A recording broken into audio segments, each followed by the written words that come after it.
It is UFC 301 week, and as we get ready for the big card coming up this weekend from Brazil, I thought I'd take a look at a couple of non-main event fighters who you need to keep an eye on. Now, for UFC 300, this list was about 15. For UFC 301, it's 2. There's someone in the third fight from the main event that doesn't have a Wikipedia page. 2 fighters on this main card don't have Wikipedia pages. But you know who does? Drakkar Klose. And he is fighting on this card. And I can't quit this kid. He has won 3 in a row after a real difficult loss to Beneil Dariush. And it's wild to me how far he fell down on a lot of rankings and apparently the UFC's because the competition has not been that stiff. He is fighting on the Facebook. Wow, there's a blast from the past. He's fighting on the Fight Pass prelims before it gets over to the main network.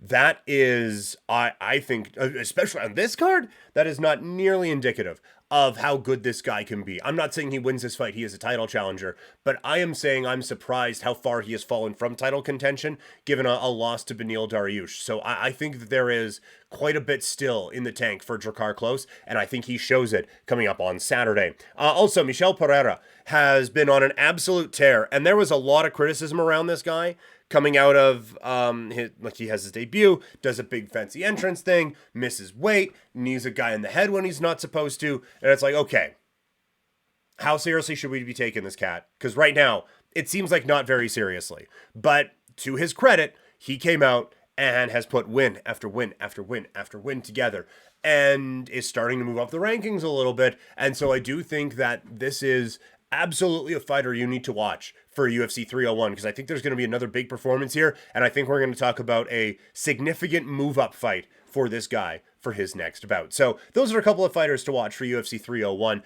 We are going to look at other fight announcements coming up on on Thursday. We are also going to dive into Canelo Alvarez's legacy at some point over the next couple of days before we get to the fight previews coming up on Friday.